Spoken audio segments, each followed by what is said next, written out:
All right, guys, welcome back to the Adam Peeler Fitness Podcast. Today on the podcast, I have Anders Gay. Is it Gahan?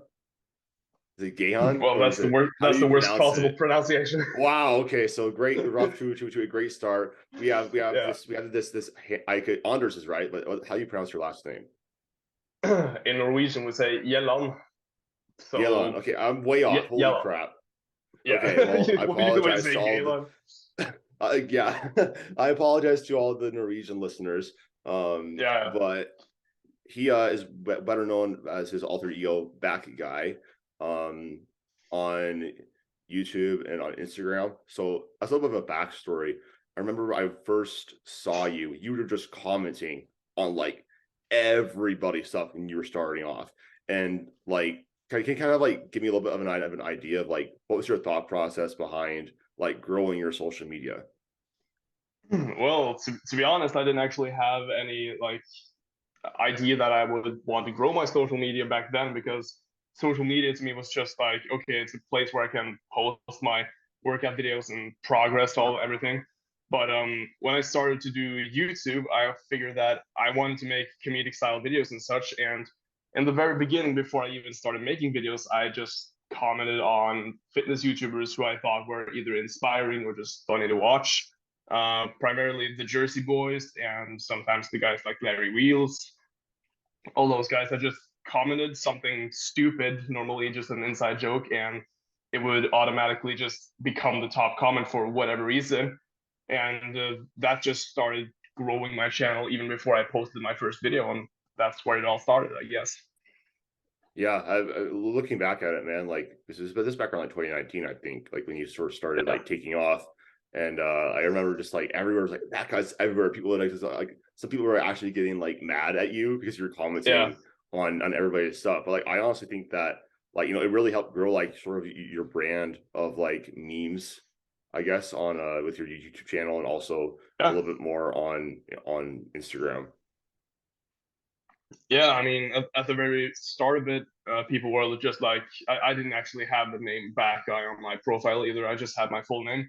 And because I had the back as my profile picture, people just started calling me the Back Guy, because the only thing you could see was the back and this stupid comment just following it. So, and yeah, people actually got mad at me at one point because I was commenting on like maybe 2 to around 4 or 5 videos per day, which takes me like probably 5 minutes at most throughout the day. But people just like started saying, "Oh, he's everywhere. He doesn't have a life. He just does this for a living and all that." But who's laughing now, bitch? Yeah, yeah, no, like how many followers do you have now, like on like your combined social media? It's probably combined. It's probably around like 700,000 or something close to that Yeah. at least. So like what's it like having a following that's like that big? Like does it kind of not feel real?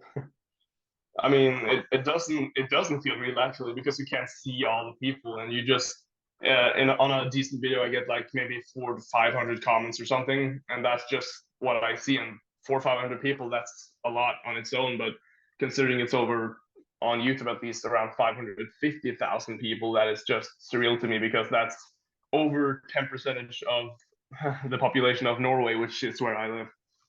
Yeah, so like I guess like going over that when you're making your content and coming up with ideas for your videos, like they said, they're all like pretty creative, and they all like they're all pretty popular. Like I was going through your videos, and I'm like, you don't really have many videos like below like hundreds of thousands of views. Yeah. So what do you think sort of like has contributed the most to your success with this? It's probably just I'm not the most creative person, but I think I can come up with creative ideas and then milk the shit out of them. So basically, you have a video idea, just like the Basically Serious. I just took that and made probably around 100 videos on it, and all of them just would start going viral. At least in the beginning with basically CrossFit and basically strongman, and over to the YouTubers, basically David Lade, and people can relate to that stuff. And I remember growing up with like comedic compilations on YouTube and such, and everybody watched those. And if you just add a little bit of editing to it, make it just a little bit your own, then it's pretty much the same thing, but now it's also monetizable. So Yeah, for I sure. guess that's probably the biggest thing, that you just have something that is relatable and that people can enjoy regardless of whether or not they are into fitness per se. Hmm. Yeah, so like going off that, like it obviously takes like a lot of time, and your editing style is pretty in depth. Like, so like what goes into like an entire video from like the time that like you start, you come up with like video idea, then you come up with like all the clips, and then like the cost, like how long and like what does the process look like? Well, in the beginning, it was more like, okay, here's a stupid idea. Let me just see if I can make this into reality through just sitting down and thinking about stuff. So it wasn't really a recipe, but now since it's more like a job at this point. I do have an idea, a set idea that I write down, and then I create a script basically for the entire video. And if I edit it myself, which I do most of the time, then I just sit down and I have a lot of stock footage and such that I have on the screen.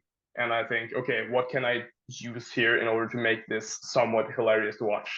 So at least the videos containing a lot of memes, like basically the entire fitness industry and that sorts, they just take a lot of fucking time because you have to be creative to come up with at least a couple of funny things. So it's kind of different for every single video actually, because the new ones that I've got called weekly dose of fitness, those do pretty well, and they are very simple to edit because you have the clips that you either found yourself or someone has sent to you, and then I just provide some commentary over it, just explaining the situation or just commenting with my own personal thoughts, and that's very simple. But a lot of the videos can take days to even complete, despite them looking somewhat bad at sometimes. But yeah, it's not really a set idea that I have. It's just I like to do this, and it just comes quite naturally. Yeah, so it's just something that you've always kind of been talented with, is just like so like growing up, really, you're always like the funny kid and like messing around and in school. Well, not exactly. I was more so the opposite actually, because I was sort of an autistic kid. Ooh, go into depth about that. Well, I have to say I grew up in a very good family. I grew up in a sort of small city. We call it a city in Norway if it's above like 20,000 people. So it's a city. And because I was kind of weird as a kid, like I say, a bit autistic, but I'm not actually autistic, I think. But just having weird hobbies and thoughts and stuff like a kid, and being like smart. I was very good at maths, for instance. That just makes people see you as like the subject of bullying and stuff. So I had to grow up with a lot of that stuff, and I wasn't exactly ever this like funny kid. Maybe when I got into like high school, when people started like accepting that you were a bit different, but I was never like a comedic character or something. I was more just, okay, I do this stuff and then I go home. Hmm. So like, how did that like did that this sort of carry on to like seeing like, your personal development, like as like a teenager? Well, I was still, and I still am, quite socially awkward when it comes to just gatherings with people. I don't like big gatherings with people either in particular, but just it affected me in a way that I like to work on something. I get very passionate about stuff, and I do stuff a lot on my own. When a lot of people would want people to come with them or help them with stuff, I just do it on my own because that's what I feel like doing. Yeah, I mean, I can kind of relate to that because like when I was growing up, like I wasn't like always kind of have been a little bit socially extroverted. So like I guess like socially, like I was always like you know, so there's a talent show, like for example, like I was always wanting to do it, always wanting to be a part of it, and I think like as a kid I was a lot more extroverted, and then I moved to Utah, and then I had like no friends here. Like I remember going to school and just like being like literally like depressed for like a couple weeks and just like Yeah. basically crying. So I'm just like, you know, it's like I had, you know, as a kid when you're moving, like it was, and you know, you lose all your friends. You're just, it's really hard. And that changed like a ton of my personality to like I became a lot more like introverted, I think, and like especially like as I got throughout college, and and like now like as I, you know, a full-time job as like an online coach, this is like I'm kind of like the same way. Like I don't really like large gatherings of people. I don't like loud noises a lot. Like I'm very much like chill, like be in my own like place. I think like you can tell me if this is like like what it is for you, but like for me, it's just like I don't feel like many people like really understand like what it's like having like an online business, I guess. Because like that's essentially like what you do have. And there's a lot of stressors around that. There's not many people that do actually understand it too. And so like when I can't really talk to people about it and I feel kind of like alone, but like I also kind of like it because it's just like I feel like I'm doing what I love all the time, you know? Yeah, I mean it's pretty much the same thing with me because an online business, especially in Norway, it's very like I wouldn't say frowned upon, but it's very unusual to say the least. And we have those so-called influencers and celebrities in Norway and stuff. They don't really have big social media followings, and they don't really drive a business online. So it's something that is very very new to at least Norway. But yeah, it's my parents don't really know anything about it. My dad at the beginning he thought what I was doing was illegal and such, so they don't accept it as a real job either per se. Because I'm still am getting my master's degree right now in exercise physiology and all that, but I do want to work online and continue working online, and I'm actually right now in the making of a new business as we speak. Would you like to go into that at all, or is it hush hush? It's not hush hush, but it might be a competitive business to you. So I'm not To me? gonna go to full into Well, full depth because it has to do with online coaching as well, mhm. because you have a lot of people use the reach in order to help more people. But it's just my own business that I can start doing from scratch and then gradually build up until I'm like this huge empire of helping people. Yeah, like, well, it's like okay. One note about that, like people who are definitely like. Here's the thing about online coaching: like anybody can do it, and Yeah. like I think like people like forget like the reason why like someone's going to hire you is because they like you. Like people will hire coaches, not coaching.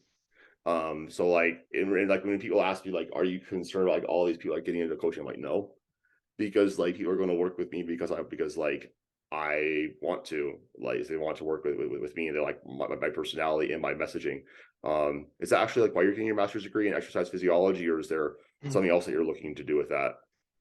I mean, from the start, I started my education before I was doing YouTube. So I had a goal to get my bachelor's degree first in something called human movement science, and then go from there into sort of master's relating to the similar stuff.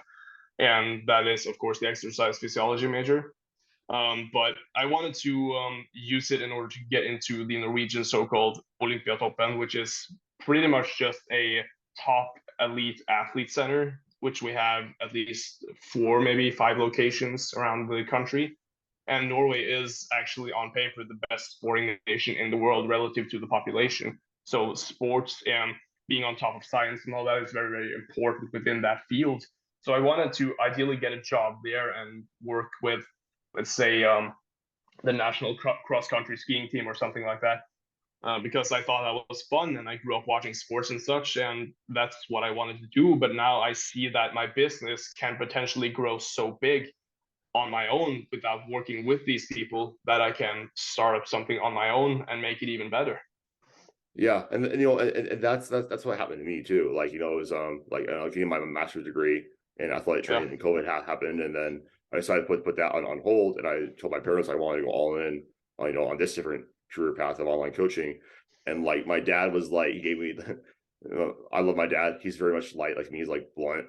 He's like, okay, you get to decide how much money that you make, which is basically his version of saying like, have fun being poor.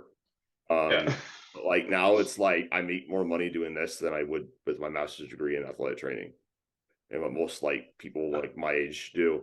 And so like I think this is actually like a really awesome like sort of story of like it is so cliche, but like I do generally think that you do need to follow what you like in terms of like what you want to do in the long run, because you're not only going to be more successful at that and enjoy your life, but you're going to make more money because you're going to be able to work that much harder and like it more. Because like I mean, dude, I worked like these crappy summer jobs and like at grocery stores and like whatever, and I hated it. And like I told myself like I'm going to do everything in my power to like not do this.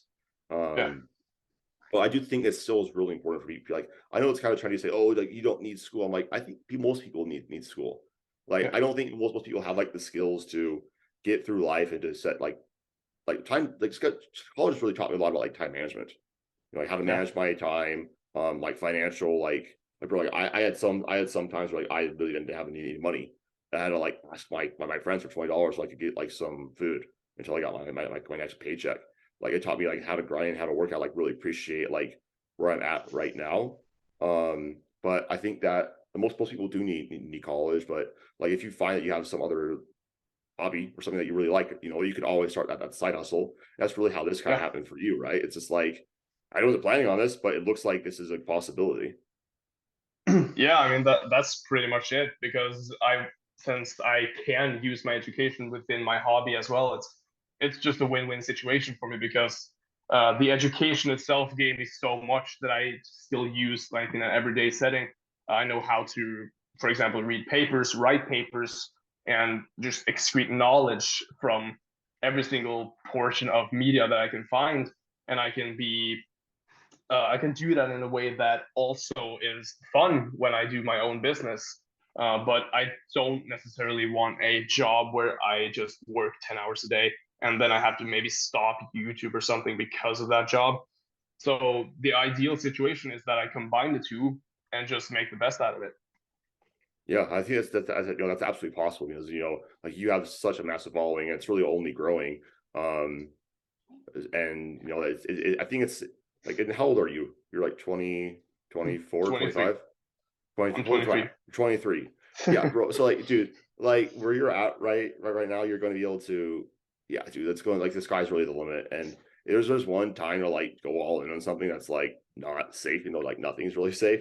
It's like right now because Yeah. it's like, I don't know, like I think like my perspective is like I actually was looking back, I was like, I kind of always wanted to do coaching, you know, but like I was like, well, this is something else too that's like safer, or like having you know a backup plan. This kind of goes into what I want to do, um, and so like it felt right, but yeah, I think that like if there's some time to like be a little bit more like take a risk and try that side hustle. It's like when you're in your 20s, you know, you know, like you can be selfish then. Like my mindset has always been like I'm sacrificing my 20s right now so I could be, you know, have a great rest of my life where that's set up and or have like good financial skills and have a good job and you know, and like who knows, like, you know, I'm hoping I can still keep doing this, you know, this online Yeah. coaching thing, but you know, I think that I don't know, like I don't really let myself think like that, you know, because like I feel like one of the things like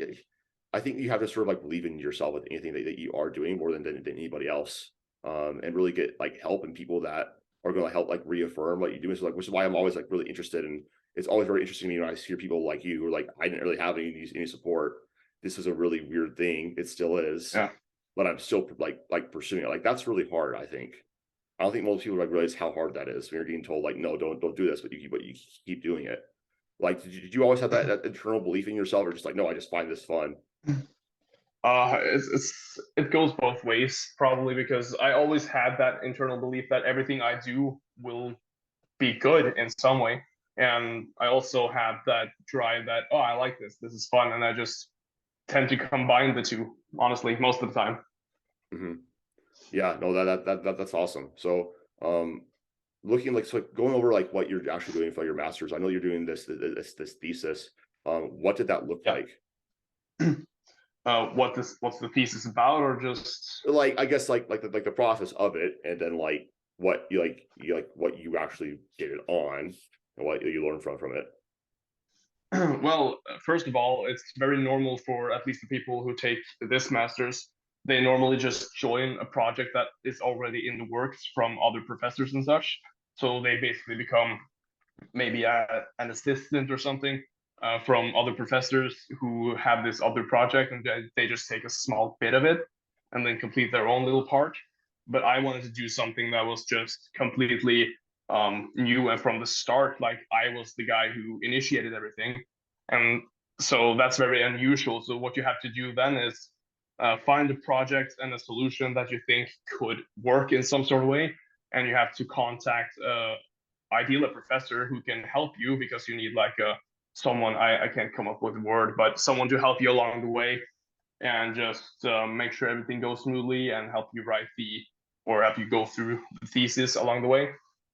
So you basically just have to say, okay, this is what I want to do. This is the research that I want to create or present. And would you please help me with this? And luckily, the professor I had is a certified gym brother, so he helped me out immediately because he is just like that. And from there was just, okay, how do you create a thesis, which is basically just the same as a science project, pretty much. So I had to recruit my own participants for the project. I had to structure everything. I had to create all the tests that I wanted to perform and all the like topics I wanted to pursue and all that. I had to be very specific. You had to get permission from like some Norwegian thingy jagger. I can't remember what it's called, but it's basically just the hospital and like science, I guess, in Norway. You have to get permission from everything.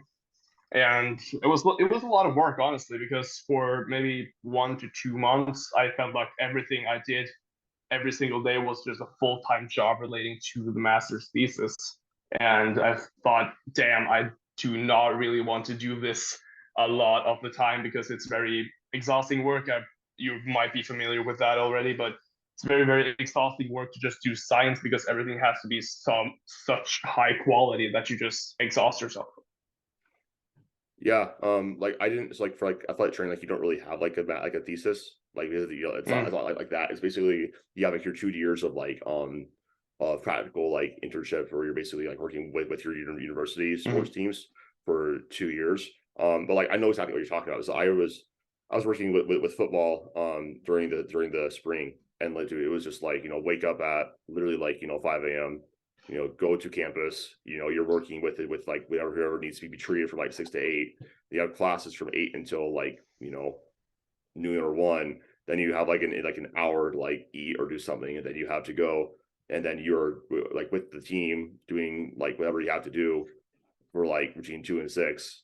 And then like I would go lift, like, and then so I would come back, and it was just like I would have to do like 4 hours of homework for my other classes. It'd be like just like constantly just getting like 4 hours of sleep or less. Yeah, it definitely does feel like you're kind of doing it like all the time. But I think that I don't know, like you're just like you're going to like figure out like so much about yourself, like how hard that you actually can work. I think from experience like Yeah, that.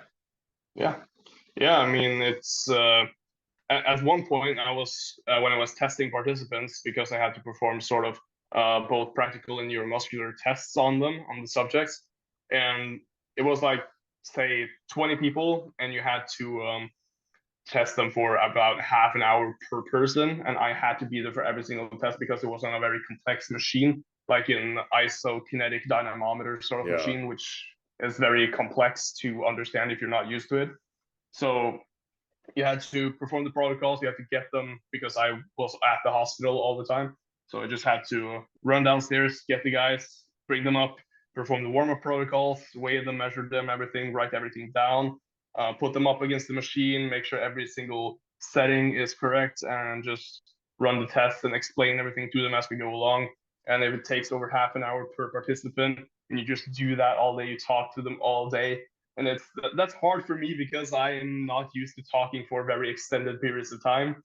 So at the end of the day, after maybe 10 to 12 hours of just working on testing exclusively, I was just super drained. But those days were kind of fun because I've never actually worked so long on something that is so monotone but also so exciting at the same time. Yeah, I think there's something to be said about those sorts of projects because yeah, like it is draining and it's like the same thing over and over again, but you really learn like how to be like how to consistently apply like a high level of effort and attention to detail and things. And like would you Yeah. say that's actually like that benefited like like your content, like just like If that it, experience. Yeah, I mean, I now know that, okay, even though I'm tired, I can still perform the work and keep it somewhat high quality because that was a lot of my issues with doing YouTube, that I didn't want to grind on YouTube because after editing for 3 to 4 hours, the creativity just gets sucked out of you. So it was, I felt like I had to stop at that point. But after doing some sort of complex work over extended periods of time, I kind of got used to just letting my brain fry up, even though it's not as good as just working 3 to 4 hours. But it has some carryover, I would say. Yeah. Yeah, for sure. So switching gears, I wanted to sort of ask you, like, how did you get into lifting? Well, ideally, I would say that it was because of bullying and all that stuff. But in reality, it was that let's say, I grew up while doing just very monotone sports. I didn't do any sports that required large amounts of coordination. I didn't play football, or we call it football, you call it soccer, the real football, Adam. But I didn't do that. I didn't play handball. I didn't play volleyball, anything like that.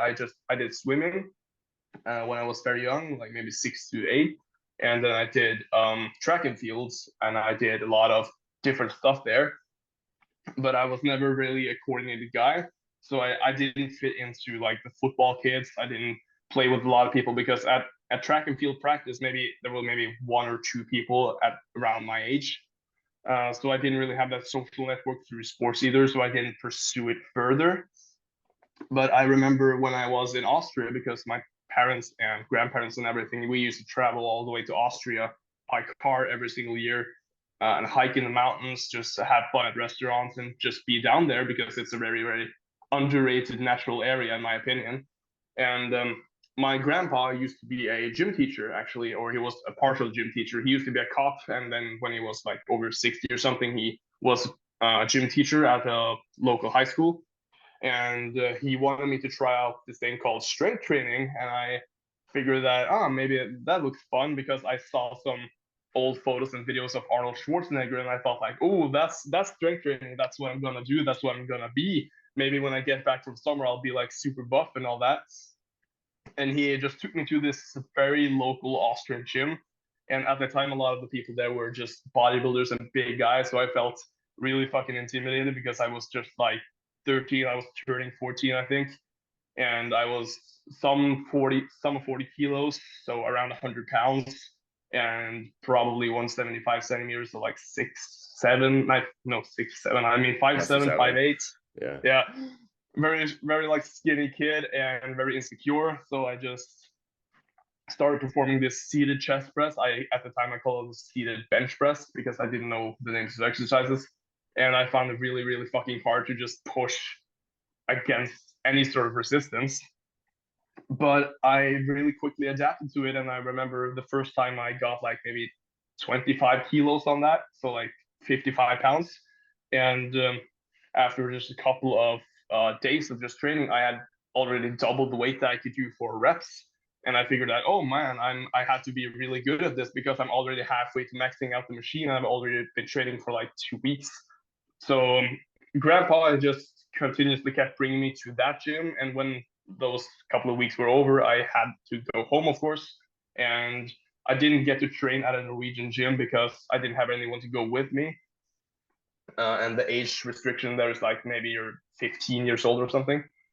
So I just went to the gym and stopped going for maybe 6 months. At the time, I bought myself some weights at home so that I could actually train.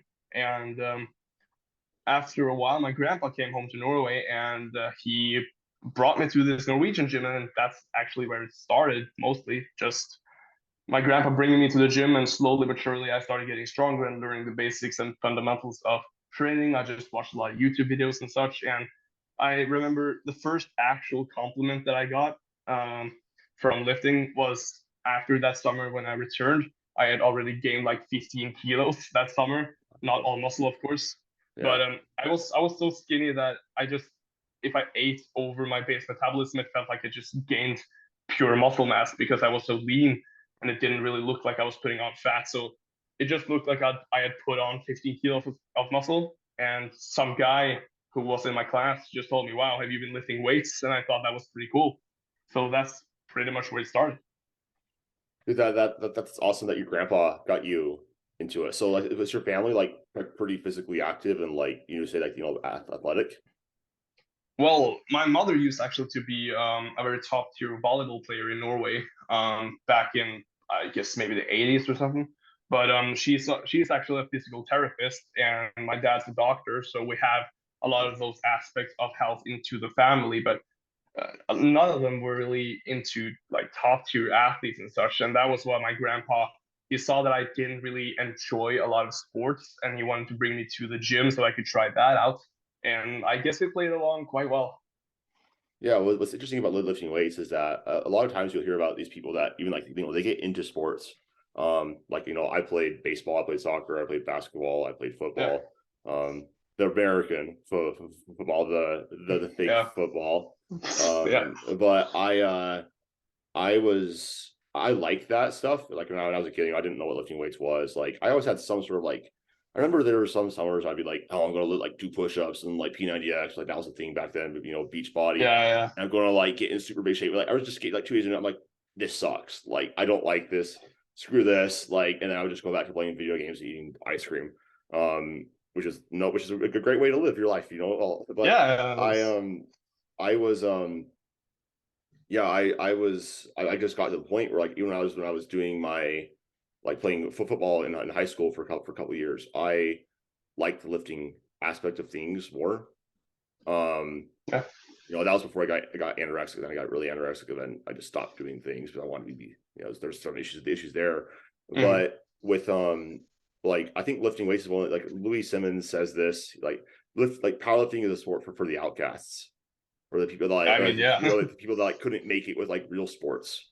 And like that's kind of like the case, right? Because it's like, this sport you don't really make any money from it.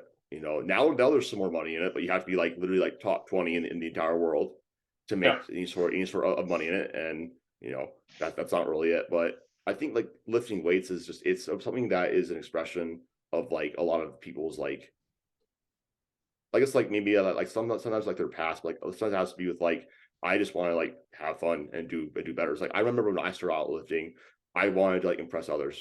It was all about like I want to be better than others. And like as I've gotten older, it's been like I just care about like being the best version of myself and having fun with that. Yeah. So with powerlifting specifically, walk me through how you got into powerlifting specifically, like from that lifting thing.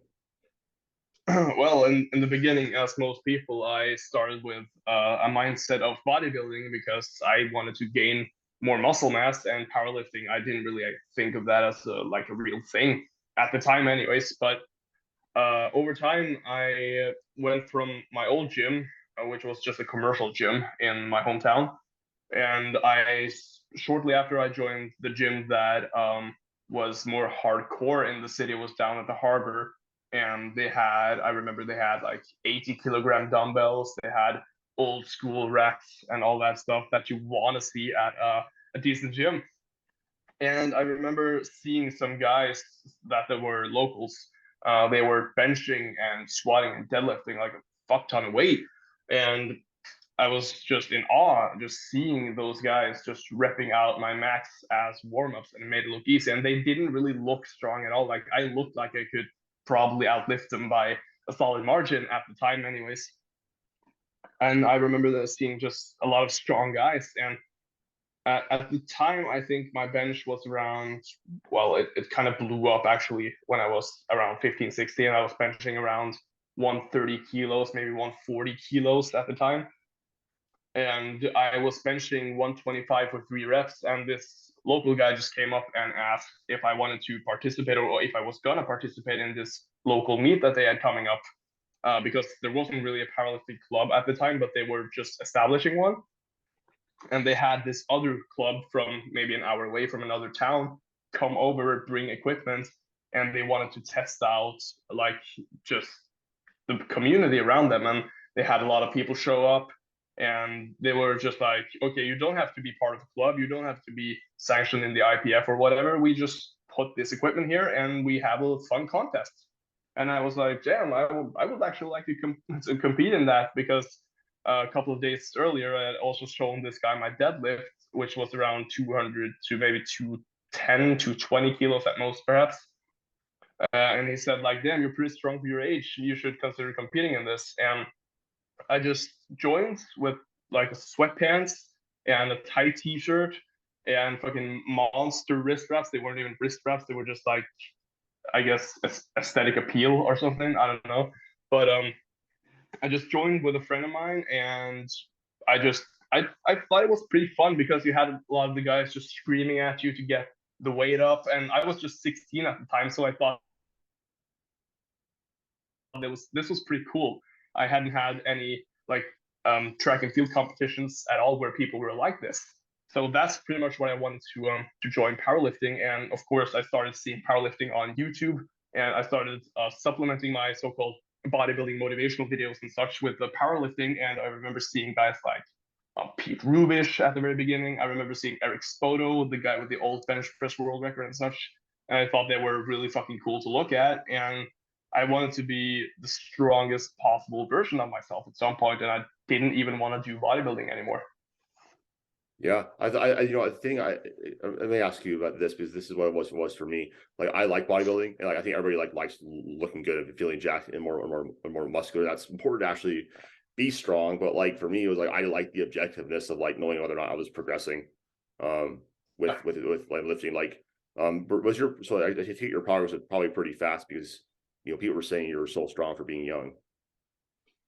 Yeah, I mean, it was at the time at least, I was one of the strongest, like sub 18 teens in the country, actually. But that wasn't because of I was a supernatural freak or anything. Just the standard at the time was very low, in my opinion. So actually, if I had competed with my 140 kilo bench at the time, I would have been the national champion. And so it was kind of a shock to me that the level wasn't that high yet.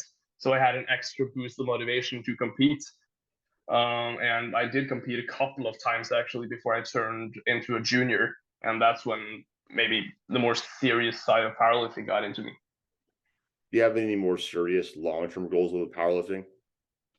Well, right now, because like this is my first year as a senior, so competing isn't a primary goal of mine, at least for the time being, because I want to have fun at competitions. I want to be able to see my own progress improve or such. But I also want to get those medals, and in order to do that, I have to beat the competition. And right now, I cannot beat the competition. So the current goal is just to get my numbers into something that I would like. Some like the 300 kg deadlift is one, and the 200 kg bench, and also 250 kilo squat. Once I reach that, I will go back to competing a lot more seriously, and I believe it will be a lot more fun. You're actually Yep. like pretty close to like those numbers actually, because I believe like when we at least when we last tested your max, like we haven't given you anything to test like recently. Well, I guess you did a YOLO bench max. You got Yeah. you got 190 on bench, Yeah. and then um you got you got 220, I believe, on squat last Yeah. meet. At least in a sanctioned meet. Yeah. Yeah, That's the and level I'm at. then deadlift you got 280. Yeah, 280 conventional with a hook grip because I did ideally I had the 290 kg sumo With deadlift with the those. deadlift bar and the straps, but Mhm. I figured that I it's much more fun and better for cloud, I guess, to do conventional hook grip deadlift, and I'm about equally strong in both stances, so Yeah. it doesn't really matter to me. Yeah, I mean, like, honestly, like, with that like sumo versus conventional thing, like I always say, like you probably want to be stronger conventional because it's an easier movement. There's less room for error with that. Whereas sumo is a lot more complicated in terms of like how Yeah, you have to just have to set up. Um, but yeah, like I remember, so like basically, I guess like my whole plan with you is like as I keep doing like your programming is like as you do like keep getting stronger, like we'll as you do feel good, like you have built enough strength, we'll test a little yeah, bit more free frequently. But I think the most interesting thing about like your training approach has been like you have very long legs, so like you yeah, can handle a ton of squat volume. You're built to bench, and you're like somewhat in the middle for like deadlift, but yeah, I think you've just responded better to higher intensity, like on average than most of my clients, to be honest with you. You think yeah. that you always just like train heavy when you were starting out? Well, I was started out doing this this basic programming of 8 to 12 reps, maybe 3 to 4 sets per exercise, and focus on upper versus lower body.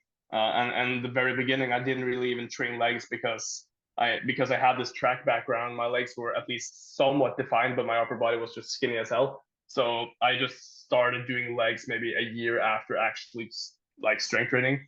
So my legs were always a bit lacking, but I didn't have the best leverages, as you say, for stuff like the squat and all that, because I found it very technically difficult, at least to perform high bar. I didn't really know low bar until I was maybe 17. So it was very tough technically, and yeah, it was never my best lift, but right now I want to focus on building more leg mass and all that. And I always had, as you say, some aspects of intensity, which were like top sets and such, but it was never like top singles close to my max or something. It was just, okay, my first set, I will do 5 kilos more on this set of 6, and then I will go back down and do like 5 kilos less for the remaining sets of 6. So it wasn't heavy single focus, but I've always been a very explosive guy. I have a Yeah. vertical of about somewhat 90 centimeters, and I was always very, very fast at stuff. So I generally do think I respond better to heavy singles, explosive, and intense workouts.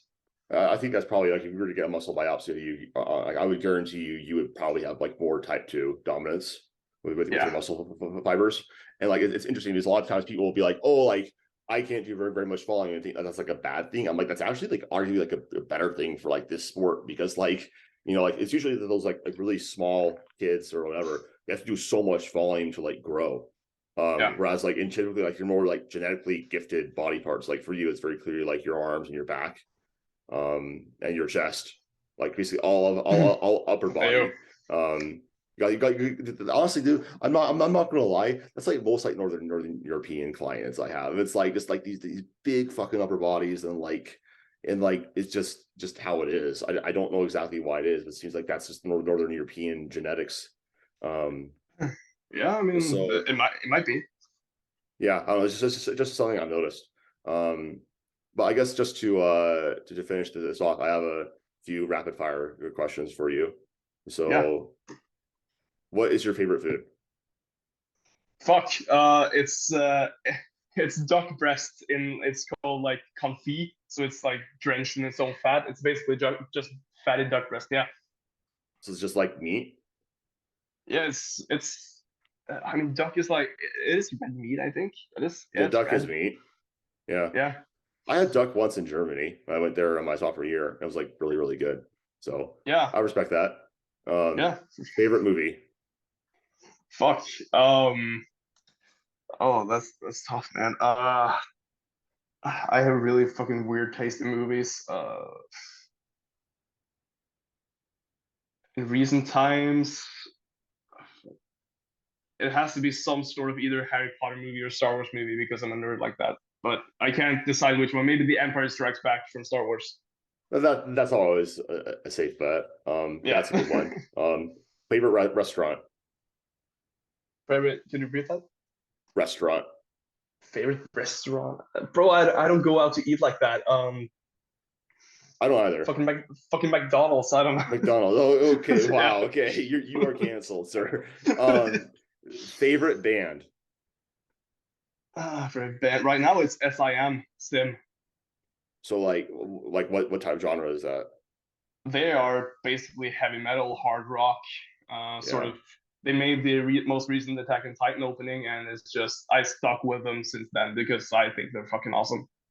That goes right into my next question. Favorite anime? Oh, that's really tough actually. Because I always have I changed my list like based on the season and based on what anime I'm currently watching. But as the whole, if I had to take all time, I have to say One Piece. One Piece. Okay. Yeah. If you could travel anywhere in the world right now, where would you go? Fuck yeah. It has to be somewhere I haven't been before. Maybe Tokyo would be cool actually. That would be cool. If you Yeah. could travel back in time and tell your past self one thing, what would you tell yourself? I would say you're a fucking unit, or at least you're gonna be. I like it. I like it. Yeah. Awesome, man. Well, I think that's really everything that I haven't wanted to go over? Is there anything that you wanted to talk about that we didn't address? I think, I mean, regarding the topic of like the whole podcast, I think you covered a lot of stuff, and it was honestly great talking to you in this way because I haven't really had the opportunity to talk to you one on one like this before. No, So like it's the we've just been talking back and forth for like 4 years. Like, yeah, um, and my texts are generally just very fucking silly. I use this like stupid internet meme language with everything, so it's yeah, I don't Mike is I just all don't chat very toxic incel. He calls yeah, it pretty incel much. internet speak. No, it's all good, man. But yeah, if people want to find you, follow you, where should they go? I mean, you can go to my YouTube channel and maybe click the subscribe button. It's just Maybe, Fat Guy. Maybe possibly, just maybe it's optional, but it helps me out a lot, it's I think. encouraged. Yeah, it's Yeah, encouraged by probably. it helps him make that crazy YouTube money. Yeah, Um, it helps me. I want to be as rich as humanly possible, so I can just buy random ass expensive things. have a So yeah, Lamborghini please. collection. Yeah, Yeah, like that. I have to buy a Bugatti Chiron watch and such. So I have a lot of stuff that I have to buy. So please give me more money. cool, awesome. Well, we'll also will have a link to Anders GoFundMe in the description Yeah. below. But yeah, thank you guys so much for listening, and I'll talk to you guys in the next episode. Peace.